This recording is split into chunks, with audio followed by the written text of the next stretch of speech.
Guys మీరు Airtel air fibre తీసుకోవాలి అనుకుంటే ఈ వీడియోని మాత్రం అసలు స్కిప్ చేయకుండా ఎండింగ్ వరకు చూడండి. అసలు మీరు ఎయిర్టెల్ ఎయిర్ ఫైబర్ తీసుకోవాలి అనుకుంటేనే మీరు ఒక మంచి డిసిషన్ తీసుకున్నట్లు. కానీ దాని గురించి కొద్దిగా మీరు ఇన్ఫర్మేషన్ అయితే తెలుసుకోవాలి. తెలుసుకోకుండా మీరు గుడ్డిగాని ఎయిర్టెల్ ఎయిర్ ఫైబర్ తీసుకుంటే మీరు కొన్ని ప్రాబ్లమ్స్ని అయితే ఫేస్ చేస్తారు. అందుకే ఈ వీడియో అయితే చేస్తున్నాను. ఈ వీడియోని ఎండింగ్ వరకు చూసి లాస్ట్లో డిసైడ్ అవ్వండి ఎయిర్టెల్ ఎయిర్ ఫైబర్ తీసుకోవాలా లేదా అనేది. అయితే ఈ వీడియోలో మనం ఏం చెప్పుకోబోతున్నాం అంటే ముందుగా నేను ఈ డిటిహెచ్ గురించి అయితే మాట్లాడతాను. ఇది కొత్తగా వచ్చిన ఐపీటీవీ బాక్స్ అన్నమాట. దీంట్లో చాలా ఫీచర్స్ ఉన్నాయి. తోపు బాక్స్ ఇది. దీని గురించి నేను చెప్తాను. అలాగే ఎయిర్టెల్ ఇంటర్నెట్ ఏదైతే ఉందో అది ఎలా పర్ఫార్మెన్స్ ఇస్తుందో చెప్తాను. అలాగే ఎలాంటి వాళ్ళు ఎయిర్టెల్ ఎయిర్ ఫైబర్ తీసుకోవాలి, ఏ ఏరియాస్లో ఎయిర్టెల్ ఎయిర్ ఫైబర్ బాగా పనిచేస్తుంది, ఎవరు ఎయిర్టెల్ ఎయిర్ ఫైబర్ జోలికి వెళ్ళకూడదో కూడా ఇదే వీడియోలో చెప్తాను. అయితే ముందుగా మనం ఈ ఐపీటీవీ బాక్స్ గురించి అయితే తెలుసుకోవాలి. మీరు ఎయిర్టెల్ ఎయిర్ ఫైబర్ కనుక ఆర్డర్ చేసినట్లయితే విత్ డిటిహెచ్తోని మీకు ఈ ఐపీటీవీ బాక్స్ అయితే ప్రొవైడ్ చేస్తారు. బాక్స్ చూడడానికి అయితే ఈ విధంగా ఉంటుంది. ఇది వచ్చేసి 4K బాక్స్, అలాగే ఆండ్రాయిడ్ టీవీ బాక్స్ అనమాట. చాలా బాగా పర్ఫార్మెన్స్ ఇస్తుంది. చెప్పుకోవాలి అంటే మనకి అమెజాన్ ఫైర్ టీవీ స్టిక్స్ ఇవన్నీ ఎలాగైతే పనిచేస్తాయో ఇది కూడా అలాగే పనిచేస్తుంది. యూఐ అయితే చాలా స్మూత్గా ఉంటుంది. నిజంగా మీ ఇంట్లో ఇది ఉందనుకోండి, మీరు ఓటీటీ కంటెంట్ 4Kలో ఎంజాయ్ చేస్తమే కాకుండా యూట్యూబ్ ప్రతి ఒక్కటి 4Kలో ఎంజాయ్ చేస్తమే కాకుండా పెద్దవాళ్ళు కూడా ఈ టీవీ బాక్స్ ఏదైతే ఉందో దీన్ని చాలా ఈజీగా హ్యాండిల్ చేస్తారనమాట. జియోతో పోల్చుకుంటే ఇది ఇక్కడ ఉంటుందన్నమాట. చాలా బాగా డిజైన్ చేశారు దీన్ని. వచ్చేసి దీని బ్యాక్ సైడ్ చూసుకున్నట్లయితే మనకి పవర్ పోర్ట్ ఉంటుంది, అలాగే ఏవీ పోర్ట్ ఉంటుంది. ఈ ఏవీ ఏమిటంటే ఓల్డ్ టీవీస్ ఏవైతే ఉంటాయో వాటి కనెక్ట్ చేసుకుంటాకన్నమాట. హెచ్డిఎంఐ పోర్ట్ ఉంటుంది, అలాగే ఇంటర్నెట్ పోర్ట్ ఉంటుంది, యూఎస్బి పోర్ట్ ఉంటుంది. బాక్స్ చూడడానికి ఎంత చిన్నగా సింపుల్గా అయితే ఉంటుంది. యాక్చువల్గా సేమ్ ఇదే బాక్స్ అనేది మనకి డిష్ కూడా ప్రొవైడ్ చేసేవాళ్ళు. బ్యాక్ సైడ్ వచ్చేసి డిష్ కనెక్షన్ ఇచ్చుకుంటే ఒక పోర్ట్ అయితే ఉండేది, అది రిమూవ్ చేసేసి ఇప్పుడు ఈ విధంగా అయితే మనకి ప్రొవైడ్ అయితే చేస్తున్నారు అనమాట. నెక్స్ట్ దీంతో ఇచ్చిన రిమోట్ చూసుకుంటే మనకి ఈ రిమోట్ వచ్చేసి ఈ విధంగా ఉంటుంది. ఇది వచ్చేసి స్మార్ట్ రిమోట్ అన్నమాట. చాలా స్మార్ట్ ఫీచర్స్ అయితే ఇందులో ఉంటాయి. మనం చూసుకున్నట్టయితే ఇది బ్లూటూత్ రిమోట్, అలాగే ఇందులో గూగుల్ అసిస్టెంట్ ఉంటుంది. మనం చూసుకున్నట్టయితే బ్లూటూత్ రిమోట్లో ఒక మంచి అడ్వాంటేజ్, మీరు పర్టికులర్గా ఆ బాక్స్ ఎటువైపు ఉందో అటువైపే మీరు పెట్టి క్లిక్ చేయవలసిన అవసరం అయితే లేదు. బటన్స్ మీరు ఎటు పెట్టి మీరు యూజ్ చేసినా కానివ్వండి పనిచేసేది. అది బ్లూటూత్ రిమోట్లో అడ్వాంటేజ్. మనకి ఇందులో విడిగా అయితే లైవ్ అనే ఒక బటన్ అయితే ఉంటుంది. దీనిపైన క్లిక్ చేసినట్లయితే డైరెక్ట్గా లైవ్ టీవీ ఛానల్స్లోకి అయితే వెళ్ళిపోద్ది. లేదు మీ ఇంట్లో పెద్దోళ్ళు ఉన్నారనుకోండి, డైరెక్ట్గా టీవీ ఆన్ అవ్వగానే ఇందులో నెంబర్స్ అయితే ఉంటాయి. మీరు ఏ టీవీ ఛానల్ పెట్టాలనుకుంటున్నారో ఆ నెంబర్ టైప్ చేసినట్టయితే డైరెక్ట్గా టీవీ ఛానల్ కూడా ఓపెన్ అవుతాం అయితే జరుగుతుంది. పెద్దవాళ్ళు చాలా ఈజీగా అయితే హ్యాండిల్ చేయొచ్చు అన్నమాట. ఈ స్మార్ట్ ఐపీటీవీ బాక్స్ ఏదైతే ఉందో ఇది. రిమోట్ చూసుకున్నట్లయితే ఈ విధంగా ఉంటుంది. నాకైతే రిమోట్ చాలా బాగా నచ్చింది.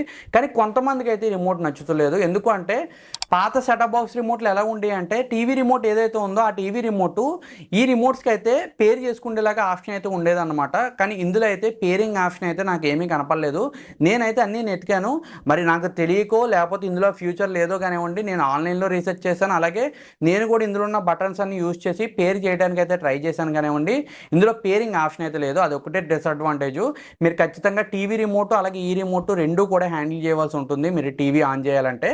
అదొక్కటే డిసడ్వాంటేజ్ కానివ్వండి. రిమోట్ మాత్రం చాలా బాగుంటుంది, చాలా స్లిమ్గా ఉంటుంది, చాలా స్మార్ట్ ఫీచర్స్తో ఉంటుంది.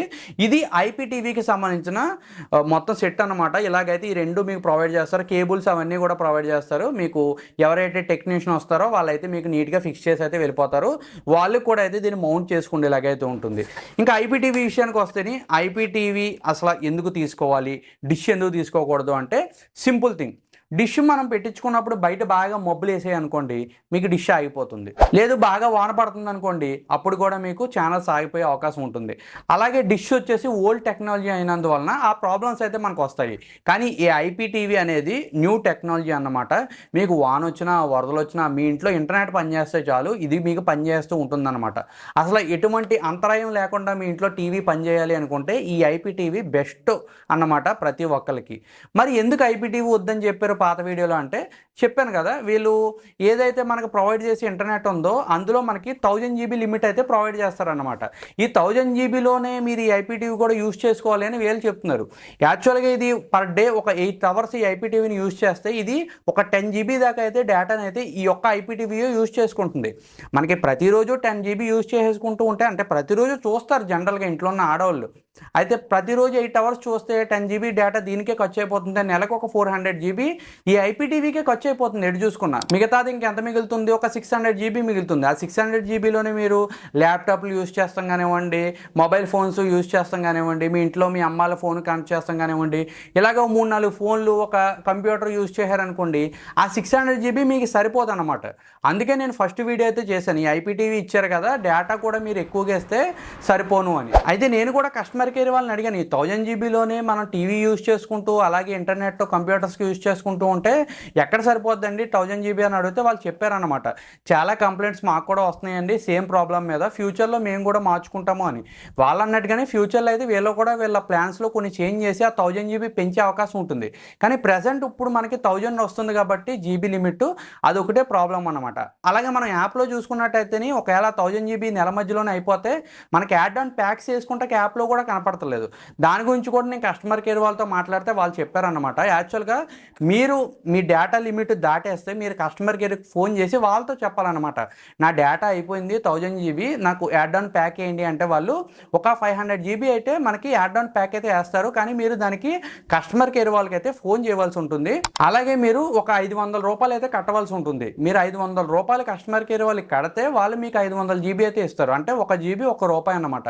ఆ విధంగా అయితే మనకి యాడ్ ఆన్ ప్యాక్స్ అయితే ఉన్నాయి. మనకి డైరెక్ట్గా మొబైల్ ఫోన్లోని అయిపోగానే మనం యాడ్ ఆన్ ప్యాక్ వేసి రీఛార్జ్ చేసుకుంటాకైతే లేదు, ఖచ్చితంగా కస్టమర్ కేర్కి అయితే కాల్ చేయవలసి ఉంటుంది. ఆ ఒక ప్రాబ్లం అయితే ఉంది.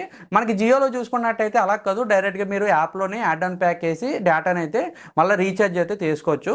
ఇది ఒక ప్రాబ్లం అయితే ఉంది. మీరు ఇంట్లో బేసిక్ యూజ్ మేము నెట్ ఏమి ఎక్కువ వాడడం ఏదో లైట్గా వాడతామంటే ఇది మీకు పర్ఫెక్ట్గా పనిచేస్తుంది.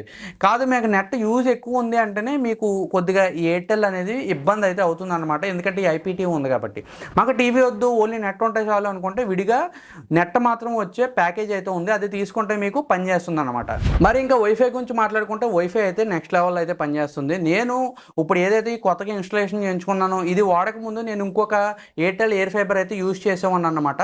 అందులో ఏం జరిగేదంటే స్పీడ్ అనేది కొన్నిసార్లు పెరుగుతుంది కానివ్వండి, తరుగుతుంది కానివ్వండి, అలాగే ఫ్లక్చువేషన్ అయితే అయ్యేది. కానీ ఇప్పుడు వీళ్ళ కొత్తగా నాకు ఇన్స్టలేషన్ చేసిన కిట్ ఏదైతే ఉందో అది చాలా బాగా పనిచేస్తుంది అనమాట. బయట పెట్టిన యాంటీనాస్ ఏదైతే ఉన్నాయో చాలా పవర్ఫుల్గా ఉన్నాయి, సిగ్నల్ అనేది అంత ఈజీగా అయితే డ్రాప్ అవుతలేదు. నేను ఇప్పటికీ ఆల్మోస్ట్ ఒక 20 డేస్ నుంచి అయితే దాన్ని యూజ్ చేస్తున్నాను. ఈ 20 డేస్లోని అయితే నాకు ఎక్కడ సిగ్నల్ అయితే డ్రాప్ అవ్వలేదు. కాన్స్టెంట్గా నేను 40 MBPS ప్లాన్ అయితే ఇన్స్టలేషన్ చేయించుకున్నాను. 40 MBPS అయితే కాన్స్టెంట్గా అయితే వస్తుంది, చాలా బాగా అయితే పనిచేస్తుంది. వీళ్ళు కిట్ను కూడా అప్డేట్ అయితే చేశారనమాట, సిగ్నల్ స్ట్రెంత్ అయితే పెంచారు, చాలా స్ట్రాంగ్గా అయితే సిగ్నల్ పవర్ అయితే ఉంది. మరి ఎయిర్టెల్ ఎయిర్ ఫైబర్ని ఎలా ఆర్డర్ చేయాలి అంటే సింపుల్గా మీరు ఆన్లైన్లో కూడా ఆర్డర్ చేసుకోవచ్చు. కానీ మీరు ఆన్లైన్లో ఆర్డర్ చేయకుండా ఉండడానికే ట్రై చేయండి, ఎందుకంటే ఆన్లైన్లో మీరు ఆర్డర్ క్రియేట్ చేసి మీరు డబ్బులు ఎవరన్నా మీకు కాంటాక్ట్ అవుతారన్నమాట ఫోన్ చేసి, వాళ్ళకి మీరు డబ్బులు ఇచ్చిన తర్వాత మీకు సరిగ్గా రెస్పాన్స్ కూడా అవ్వరు. అందుకు మీరు ఏం చేస్తారు అంటే మీ నియర్ బైలో ఉన్న ఎయిర్టెల్ స్టోర్కి అయితే వెళ్ళండి, వాళ్ళ దగ్గరికి వెళ్ళి నాకు ఎయిర్ ఫైబర్ కావాలి అని అడగండి. అప్పుడు వాళ్ళే మీ ఊళ్ళో ఎవరైతే ఉన్నారో ఎయిర్టెల్ ఎయిర్ ఫైబర్ సంబంధించిన టెక్నీషియన్స్ వాళ్ళ నెంబర్ అయితే ఇస్తారన్నమాట. ఆ తర్వాత మీరు వాళ్ళని కాంటాక్ట్ అయ్యి మీ లొకేషన్ చెప్పి మాకు ఎయిర్టెల్ ఎయిర్ ఫైబర్ కావాలి అంటే వాళ్ళ మిమ్మల్ని నీట్గా గైడ్ చేస్తారన్నమాట. మీకు ఫేస్ టు ఫేస్ మీరు వాళ్ళని చూసి ఆ తర్వాత మీరు వాళ్ళకి డబ్బులు ఇచ్చి మీ లొకేషన్ వాళ్ళకి చూపించారనుకోండి, మీ ఊళ్ళో ఉన్న వాళ్ళతో చేయించుకుంటే మీకు అడ్వాంటేజ్ అయితే ఉంటుంది కానివ్వండి.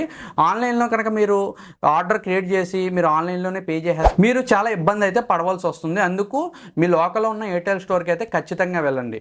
అలాగే ఎయిర్టెల్లో వచ్చేసి ఒక పెద్ద రూల్ అయితే ఉందన్నమాట, అదేమిటంటే టవర్కి ఓన్లీ 500 మీటర్స్ డిస్టెన్స్లో ఉన్న ఇళ్ళకి మాత్రమే వీళ్ళు ఎయిర్టెల్ ఎయిర్ ఫైబర్ని అయితే ప్రొవైడ్ చేస్తున్నారు.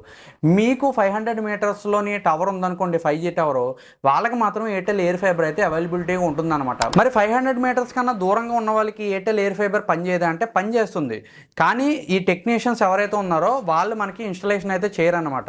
ఇలాంటి సమయంలో మీరు ఏం చేస్తారంటే మీ మొబైల్ ఫోన్లోని ఎయిర్టెల్ సిమ్ ఉందనుకోండి, మీ మొబైల్ సిగ్నల్ ఫుల్గా వస్తూ అలాగే ఇంటర్నెట్ స్పీడ్ కూడా బాగా వస్తుంది అనుకోండి, అప్పుడు మీ టెక్నీషియన్ దగ్గరికి వెళ్ళి చెప్పండి నాకు ఇంటర్నెట్ అనేది చాలా ఇంపార్టెంట్, నాకు ఇంటర్నెట్ ఖచ్చితంగా కావాలి, మీరు ప్రొవైడ్ చేయండి, మా ఏరియాలో సిగ్నల్ అయితే బాగానే వస్తుంది అని వాళ్ళకి చెప్పారనుకోండి, వాళ్ళు కొద్దిగా లూప్ని యూజ్ చేసి అయితే మీకు ఇన్స్టలేషన్ అయితే చేస్తారు. అందుకే మీరు సింపుల్గా మీ లోకల్లో ఉన్న ఎయిర్టెల్ స్టోర్కి వెళ్ళిపోయి మీ సిచ్యువేషన్ వాళ్ళకి ఎక్స్ప్లెయిన్ చేస్తే వాళ్ళే ఏదో ఒక సొల్యూషన్ చూసి మీకు ఇంటర్నెట్ అయితే ఫిక్స్ చేస్తారు. అందుకే ఆన్లైన్లో నేను ఆర్డర్ చేసుకోవద్దు అని చెప్పాను. అందుకే మీరు ఏం చేస్తారంటే మీ లోకల్లో ఉన్న ఎయిర్టెల్ స్టోర్కి వెళ్ళండి. వాళ్ళతో మీ ప్రాబ్లం చెప్తే ఆ టెక్నీషియన్ ఎవరైతే ఉన్నారో వాళ్ళతో మీరు డైరెక్ట్గా మాట్లాడినప్పుడు వాళ్ళే మీకు సొల్యూషన్ చెప్తారనమాట, ఏ విధంగా ఇన్స్టాలేషన్ చేయాలి అని. ఈ వీడియోలో నేను చెప్పకూడదు కాబట్టి చెప్తలేదు, కానీ మీరు టెక్నీషియన్ కాంటాక్ట్ అవుతే వాళ్ళే చేస్తారనమాట మీకు ఇన్స్టలేషన్. గైస్ ఫైనల్గా అయితే ఈ ఎయిర్టెల్ ఎయిర్ ఫైబర్ సంబంధించిన వీడియో అయితే ఇది గైస్. మీరైతే స్మార్ట్ ఫ్యూచర్స్తో మిగిలిన అదర్ కొట్టేయాలి అనుకుంటే ఈ ఐపీటీవీ బాక్స్ని తీసుకుంటాం అయితే మర్చిపోకండి. ఎయిర్టెల్ ఎయిర్ ఫైబర్ అయితే చాలా వర్త్ అనమాట. మనకి అసలు నెట్ ఆగదు, ఎప్పటికీ ఆగదన్నమాట. మొబైల్ టవర్ పడిపోవాలి మీకు నెట్ ఆగాలంటే, అప్పుడు కానీ మీకు నెట్ ఆగదన్నమాట. మొబైల్ సిగ్నల్ వచ్చినంత సేపు ఇదైతే పనిచేస్తుంది. బయట వానలు వచ్చినా వరదలు వచ్చినా కానివ్వండి మీకు టీవీ అయితే వచ్చేస్తూ ఉంటుంది అనమాట. ఎందుకంటే ఇంటర్నెట్ ద్వారా పనిచేసి ఈ ఐపీటీవీ మీ దగ్గర ఉంది కాబట్టి. ఇంకేమైనా డౌట్స్ ఉంటే మీకు ఎయిర్టెల్ ఎయిర్ ఫైబర్ మీద కమెంట్ సెక్షన్లో అడగండి. ప్రతి ఒక్క కమెంట్కి నేనైతే రిప్లై ఇస్తాను. మరో వీడియోతో నేను తొందరగానే మీ ముందుకు వస్తాను. అప్పటి వరకు బాయ్ బాయ్.